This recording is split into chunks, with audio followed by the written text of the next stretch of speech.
साथियों नमस्कार। क्या हमारे उपराष्ट्रपति यानी कि राज्यसभा के सभापति जगदीप धनखड़ एक ऐसे जज को बचाने की कोशिश कर रहे हैं जो समाज में नफरत फैलाने का काम कर रहा है, जो जज एक समाज को अलग थलग करने की बात करता है, जो जज इस देश में बहुसंख्यकवाद लाने की बात करता है, जो जज कहता है कि यह देश केवल बहुसंख्यकों के हितों को देखते हुए चलेगा, ऐसे जज को बचाने की कोशिश क्या हमारे उपराष्ट्रपति जगदीप धनखड़ कर रहे हैं क्या? शायद आपको अब तक पता चल गया होगा मैं किस जज की बात कर रहा हूं। यह इलाहाबाद हाई कोर्ट के जज हैं, नाम है शेखर कुमार यादव। शेखर कुमार यादव पिछले साल दिसंबर में वीएचपी के कार्यक्रम में शामिल हुए, लिहाजा वहां पर उन्होंने भाषण भी दिया, अपना वक्तव्य दिया। अपने वक्तव्य में वे कहते हैं कि यह देश बहुसंख्यकों के एस्पिरेशंस के हिसाब से चलेगा और कठमुल्लों के हिसाब से नहीं चलेगा।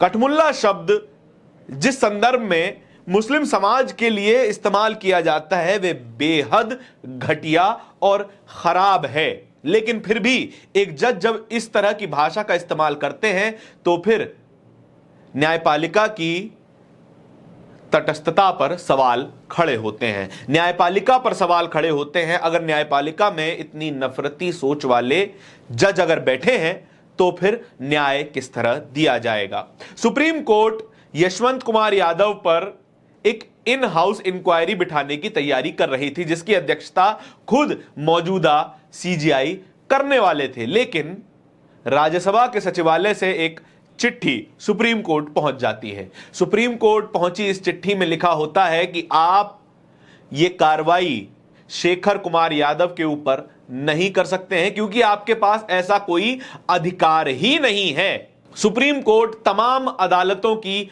मदर ऑर्गेनाइजेशन है। किसी भी अदालत में कोई भी जज किसी भी तरह की गलत हरकत, गलत प्रैक्टिसेस को करता हुआ पाया जाता है तो फिर उसके खिलाफ सुप्रीम कोर्ट कार्रवाई नहीं करेगा तो फिर कौन सी संस्थान कार्रवाई करेगी?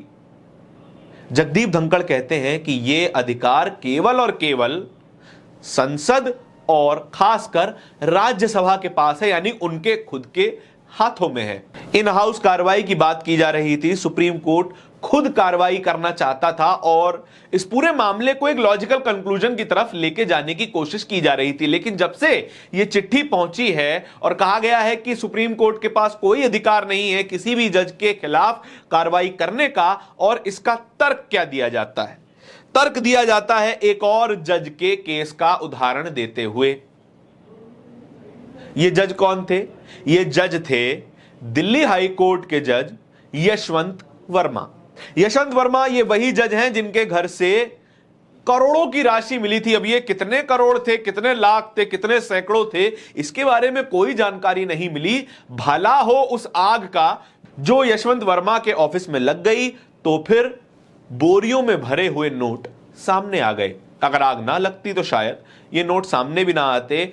यशवंत वर्मा के केस में जो देरी की गई, सुप्रीम कोर्ट के द्वारा जो देरी की गई इन हाउस इंक्वायरी बिठाने में, उसका हवाला देते हुए जगदीप धनखड़ कह रहे हैं क्योंकि आपने यशवंत वर्मा के केस में आपने देरी कर दी, इसीलिए शेखर कुमार यादव का केस में आप अब कार्रवाई नहीं कर सकते हैं।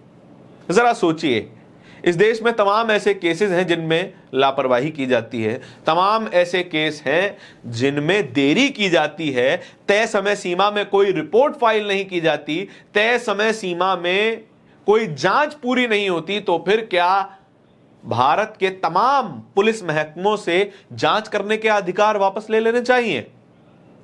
कम से कम जगदीप धनखड़ के इस तर्क से तो ऐसा ही लगता है। कोई भी संस्थान अगर देरी करे तो उस संस्थान के तमाम अधिकारों को छीन लिया जाए और तमाम अधिकार अपने हाथ में आ जाए, केंद्रीकृत कर दिए जाएं।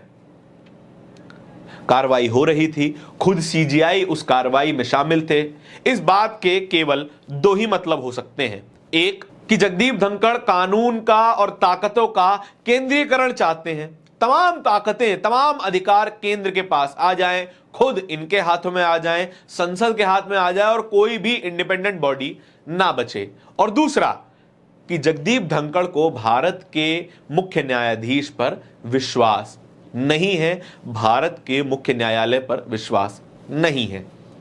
अब इन दोनों में से कौन सी बात सच है या फिर इसका कोई तीसरा पहलू भी हो सकता है, यह बात हम आपके ऊपर छोड़ते हैं। आपके इसमें क्या विचार है, ये जानना हम चाहेंगे। लेकिन एक लंबा चौड़ा ट्वीट आया प्रभाकर मिश्रा की ओर से, पत्रकार प्रभाकर मिश्रा, जो कि सुप्रीम कोर्ट और तमाम कानूनी चीजों पर रिपोर्टिंग करते रहते हैं। उन्होंने यही लिखा एक लंबे चौड़े ट्वीट में कि जिस तरह की ताकत राज्यसभा खुद को बता रही है, क्या वो ताकत अकेले राज्यसभा के पास है? जबकि राज्यसभा के 55 सांसदों ने एक हस्ताक्षर की हुई चिट्ठी राज्यसभा के सभापति को दी थी और तब भी कोई एक्शन नहीं लिया गया था। लेकिन जब एक्शन लिया जाने लगा तब जगदीप धनखड़ को अपने अधिकारों, अपनी ताकतों की याद आ गई और सुप्रीम कोर्ट को एक चिट्ठी लिख भेजी। आपके इस पूरी खबर के बारे में क्या विचार हैं, कमेंट सेक्शन में बताइएगा जरूर। इसी तरह की और भी खबरों के लिए जुड़े रहिए हमारे साथ, चैनल को सब्सक्राइब जरूर कर लीजिएगा। बहुत बहुत धन्यवाद।